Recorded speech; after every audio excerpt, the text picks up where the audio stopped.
Chapter 9, Breaking Free from Translation, Thinking in English Without Looking Back. Welcome back to Mindshift, where your English fluency transforms from slow translation to natural thinking. Today's episode is a big one. Maybe the biggest. Yep. Today we're talking about how to stop translating in your head and start truly thinking in English. It's a question we get all the time. How do I stop thinking in my native language when I speak English? The answer? It's not magic, but it is a mindset and a method. So grab a pen or open your notes app. We're giving you the tools, habits, and rewiring strategies to break free from translation forever. 1. Why translation slows you down. Let's start with the problem. Why is translating in your head such a barrier? Because it's slow. Your brain has to process twice, first the idea in your native language, then convert it to English. That delay kills fluency. It also makes you second-guess everything. Is this the right word? Does this sound natural? You get stuck in doubt instead of flow. Plus, languages aren't built the same way. What makes sense in one language might be awkward or wrong in another. Translation doesn't always work. Thinking in English isn't just about speed. It's about authenticity. It's how you sound natural. 2. Recognize when you're translating. Step 1. Catch yourself. Most learners translate without even noticing. It's unconscious. Ask yourself, when you speak English, do you first hear it in your native language? Do you find yourself mentally converting phrases before saying them? Do you rely on bilingual dictionaries or mental equivalents instead of actual English patterns? If you answered yes to any of those, you're stuck in the translation loop. But the good news? Now that you see it, you can change it. 3. Shift to meaning, not words. Here's the mindset shift that changes everything. Don't translate words. Transfer meaning. Let's say you want to say I miss you in English. In some languages, that concept is reversed, you're missed by me. But if you get caught translating, it'll sound clumsy. Instead, think, what's the feeling I want to express? What's the image? Then find the English way to express that. It's not about saying the same thing, it's about expressing the same idea in English terms. This mental shift, from word for word to thought for thought, is massive. 4. Build mental English blocks. Your goal is to create mental blocks of English, not just individual words, but entire phrases and sentence structures that live in your brain in English. Think of them like Lego bricks. You don't build each sentence from scratch, you grab ready-made pieces and connect them. For example, instead of learning "how are you" as 3 translated words, store it as one sound, one meaning, in English. Same with "it's up to you." I've got no clue, that makes sense. These are blocks. Learn them as units.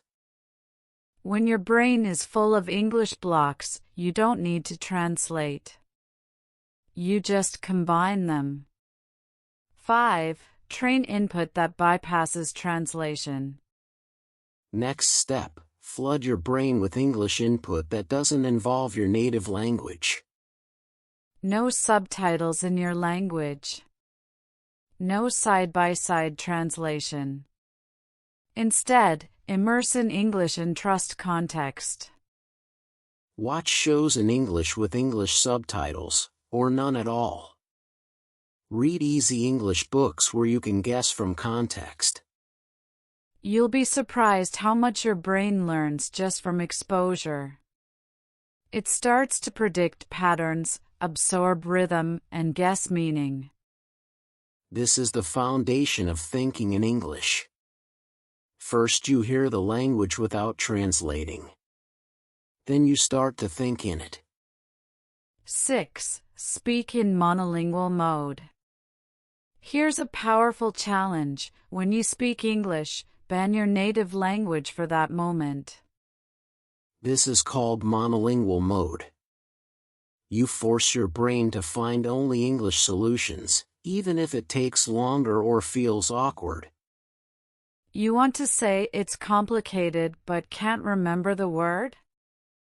Then say, it's not simple or it has many parts. That creative struggle builds fluency. It's like lifting heavy weights for your brain. Eventually, it becomes your default mode, English first, not translation first.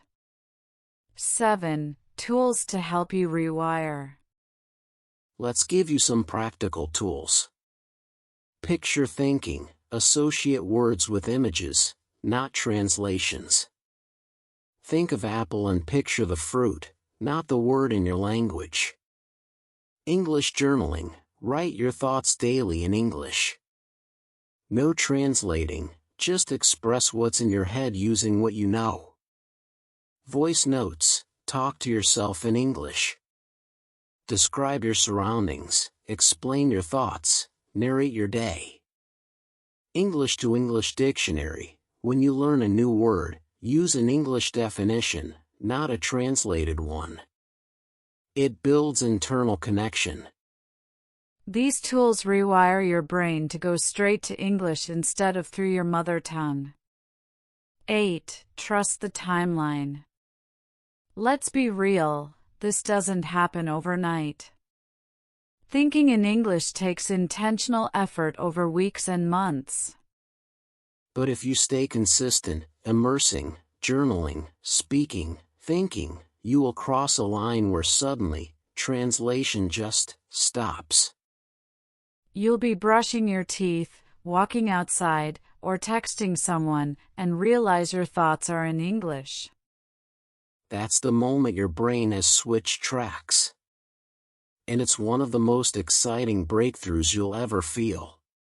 Thinking in English is not about mastering grammar, it's about rewiring your inner voice. So stop trying to convert sentences. Start expressing meaning. Let your English identity take space in your mind. It'll be messy at first. But messy English is real English. And with time, you'll stop looking back at your native language for help. Next chapter, we're exploring what happens when you lose words in the moment, and how to stay confident and keep going even when you forget vocabulary. That's right, Chapter 10 is about what to do when you blank out. Everyone's been there, and we've got your back.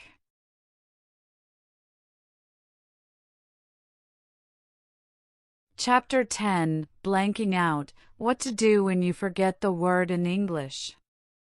Welcome back to Mindshift, the podcast that's turning your English brain on. Today's episode is a big relief for anyone who's ever gone blank. Yep. You're mid-sentence, mid-conversation, and suddenly, poof, you forget the word. You know it. It's on the tip of your tongue. But it's gone. We've all been there. Native speakers do it too. But for learners, it feels like panic. So today we're talking about how to stay confident, keep the flow, and handle those blank moments like a pro. 1. Why going blank feels scary. Let's talk about the psychology first. Why does blanking out feel so scary? Because it makes you feel exposed. You're in the spotlight, people are listening, and your brain just freezes. You feel like a fraud. And if English isn't your first language, that fear multiplies. You think, they'll think I'm stupid, or I'm not fluent enough. But here's the truth, fluency isn't about never going blank, it's about what you do when you go blank. And you can train your brain to recover fast, stay cool, and even make it look natural. 2. The 3-second recovery rule. We call it the 3-second recovery rule. When you forget a word, you've got 3 seconds to either 1. Find a synonym, 2. Explain the idea differently, or 3. Ask for help, without apologizing or panicking. Let's say you forget the word refrigerator. Just say, the cold box where we keep food. That's called circumlocution, talking around the word. It buys you time and shows you can think creatively in English. And it keeps the conversation moving. That's what fluency is. Flow over perfection. 3. Train word flexibility. Want to stop freezing? Start training word flexibility. That means building the habit of finding alternate ways to say something. Don't just learn one word per idea. Learn multiple versions, like happy, glad, joyful, in a good mood. Fix, repair, solve, sort out. Tired, exhausted, worn out, low on energy. That way, if one word blanks out, you've got a backup ready to go. This also helps your thinking become more English-based, because you're not relying on a one-to-one translation anymore. 4. Use filler confidence. Here's a fun trick. Use confident filler phrases when your brain is buffering. Things like, what's the word I'm looking for? It's on the tip of my tongue. You know, the thing that. Native speakers say this all the time. It gives your brain a few extra seconds without killing the flow. And it makes your English sound real and human, not robotic. So don't be afraid to buy time with style. 5. Practice on-the-spot speaking. You want to get better at handling blanks? You've got to simulate them. Try this. Pick a random object in your room and describe it without naming it directly. For example, if it's microwave, say, it's a small kitchen machine that heats up food quickly with waves. This trains your brain to explain ideas with available vocabulary, not perfect vocabulary. You'll build confidence in your ability to handle gaps, which is the real goal of fluency. 6. Don't chase the lost word. One of the biggest mistakes people make? Pausing everything just to remember that one perfect word. And while you're searching, the conversation dies. Momentum is gone. Here's our advice: let the word go. Keep talking. Describe, substitute, or pivot to something else. 9 times out of 10, the word will come back later, after you've moved on. That's how memory works. 7. Let go of perfection anxiety. Blanking out triggers your perfection anxiety. You want to impress, sound fluent, be understood perfectly. But perfection is the enemy of progress. Fluency is messy. Real conversations include pauses, mistakes, corrections, even for native speakers. So shift your focus from sounding smart to staying connected. That's where real fluency lives. The more you speak without fear, the faster your brain learns to recover naturally. 8. Build retrieval strength. Want to forget less and recall faster? You've got to train retrieval, the brain's ability to pull up words quickly. Some exercises to help. Spaced repetition flashcards, like Anki. Story retelling. Hear a short story, then tell it back in your own words. These train your brain to access vocabulary under pressure, which reduces those blank moments. Think of it like speed training for your brain. Blanking out in English is not a failure, it's just part of the learning curve. The secret is to stay cool, keep talking, and trust your brain to catch up. Describe. Substitute. Improvise. Laugh it off. That's how real communication works. Next chapter, we're switching gears a bit. We'll explore how your emotions affect your ability to think in English. It's deep, it's real, and it might just explain why some days your English brain is on fire, and other days, totally frozen.